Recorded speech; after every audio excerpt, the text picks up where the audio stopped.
안녕하세요. 하늘버스입니다. 오늘도 화웨이 관련된 이야기를 한 가지 가지고 왔습니다.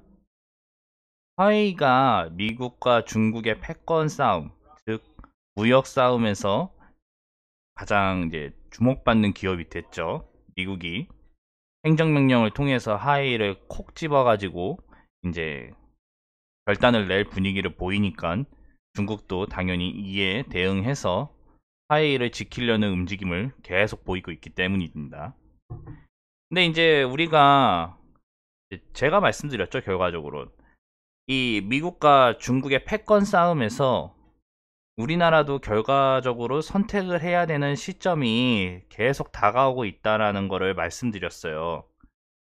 그러니까 미국의 뼛속까지 종속되어 있는 시스템이긴 하지만 한국이 이제 중국이 개방을 하면서부터 우리가 중국에 투자를 많이 하고 중국의 많은 혜택을 뺏어 오면서 이익을 챙겨왔었기 때문에 애매하게 된 거예요. 미국한테는 종속이 돼 있는데 이익은 또 중국에 또 많은 거를 빼왔기 때문에, 그래서 이번 결정이 정말 중요할 수밖에 없는 것도 사실입니다. 중국이 이미 보여줬잖아요. 사드 보복으로.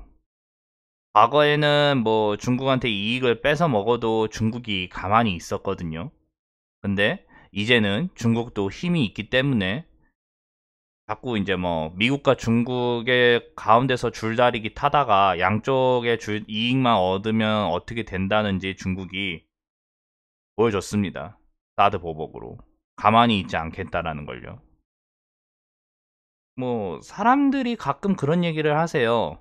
미국과 중국 가운데 껴서 자주적으로 이쪽 이익 보고 저쪽 이익 봐서 두 군데 줄다리기를 타서 양쪽의 이익을 보고 이제 자주권을 지키면 어떠냐라고 이렇게 얘기를 하시는데, 이런 게 가능한 건 물론 이익은 정말, 그러니까 이론은 정말 좋아요.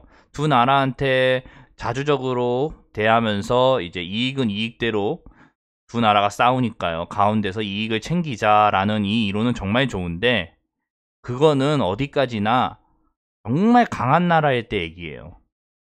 그러니까 중국이 우리나라를 함부로 할 수 없는 나라, 미국도 우리나라를 함부로 할 수 없는 나라, 이럴 때 중간에서 이익을 보고 아주 맛있게 혜택을 챙겨 먹는 게 가능해요. 근데 한국은 그게 안 돼요. 그걸 하고 싶어도 미국의 영향에 빠져나갈 수도 없고 중국의 입김에 빠져나갈 수 없다는 거를 이미 다 알고 있잖아요. 근데 어떻게 여기에서 중간에서 줄다리기를 하면서 그 두 나라가 싸우면서 가운데서 이익을 볼 수 있겠어요? 그냥 두 나라 중에 한 나라가 때리기만 해도 휘청휘청 하는데 한국은. 어쨌든 얘기를 돌아오면, 그래서 이제 하웨이가 미국의 공격을 당하고 서방 선진국이나 이제 유럽, 그런 이제 미국 편에 드는 나라들이 연일 이제 하웨이랑 거래를 끊기 시작했죠. 민간 기업들이. 근데 이제 하웨이는 이런 상황에서 자신감을 보이기는 해요. CCTV라는 중국 이제 TV에서도 당연히 그 모습을 보여주고요. 뭐라고 얘기를 했냐면, 관영 중앙 CCTV는 40여 분에 걸친 이제 중국 화웨이 회장입니다. 인터뷰를 방송을 이제 보여줬는데, 최근에 미국의 화웨이 공세가 거세지면서 자국과 외신을 상대로 전면적인 여론전을 펼치고 있다 하면서, 불사의 화웨이라 적힌 매달 2만 개를 만들었다. 승리는 우리의 것이라며 강조했다고 이렇게 말을 해요. 그래서 뭐 화웨이는 미국에 의지하지 않고 오직 자신에게 의지한다며 우리는 싸울수록 더욱 강해질 것이다. 이런 얘기를 여기다 또 이제 CCTV 인터뷰에서 하게 됐죠. 그리고 이제 최근 트럼프 대통령의 압박이 화웨이 최대의 위험이라고 견해를 또 부정해요.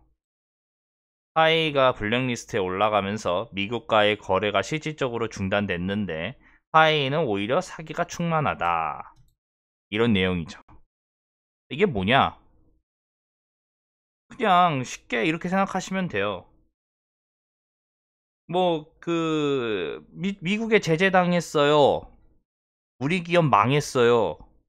라고 중국의 대표 기업이 대놓고 얘기할 순 없죠. 그 자국 TV에.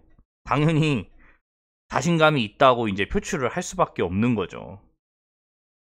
근데 이제 화웨이는 자국에서는 그렇게 얘기를 하는데 해외에서는 얘기가 완전히 달라질 수밖에 없습니다. 왜?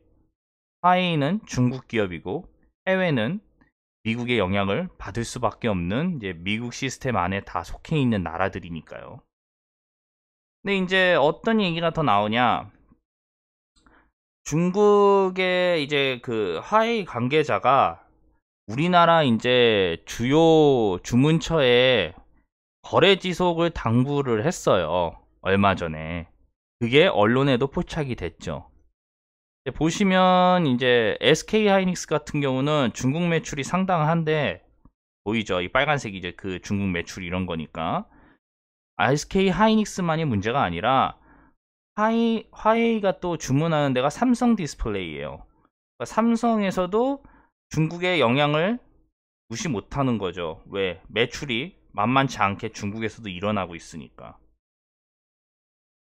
그래서 또 중국의 한 화웨이 관계자가 어떻게 얘기를 했냐면, 이거는 이제 언론에서 나온 얘기입니다. 100% 정확한 건 아니죠.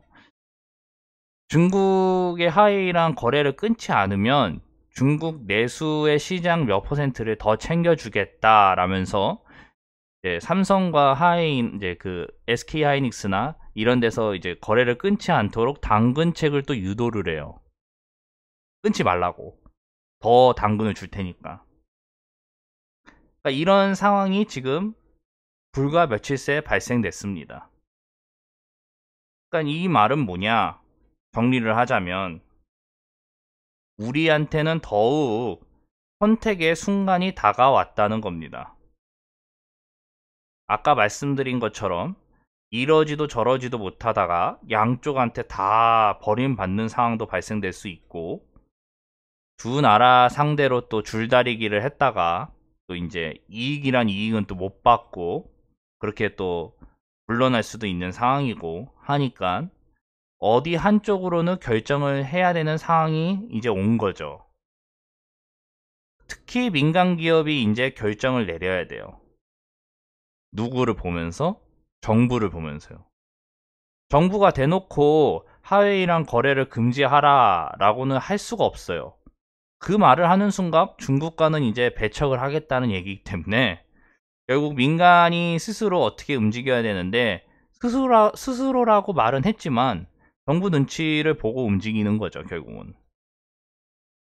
근데 또 그렇다고 이제 뭐 시간을 또 우리나라 특히 아시잖아요.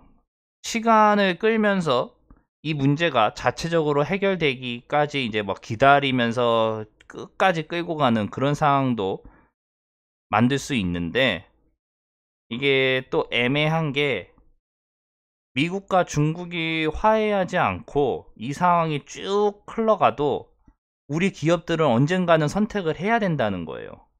왜냐? 미국 그 트럼프 대통령이 행정명령을 그때 했었죠. 서명을 하면서 유예 기간을 줬는데 바로 금지를 하지 않고 화웨이가 90일 동안 유예 기간을 받으면서 이동안은 미국과 거래를 할 수 있게 해놨다라고 이렇게 했던 유효 기간이 있기 때문이에요. 이 기간이 지나면 결정을 내려야죠. 90일이요. 90일 이 유효 기간이 지나면 극명하게 갈리기 때문입니다. 그렇기 때문에 우리는 90일 이후에 무조건 어떤 형식이든 답이 나온다는 거예요. 우리나라 기업이 뭐 화웨이랑 붙을지 아니면 화웨이랑 떨어져 나갈지 아니면 그거에 대한 이익을 어떻게 뭐 해결할지, 결국 90일 이후에 답이 나온다라는 게 오늘 이야기의 핵심인 겁니다. 감사합니다.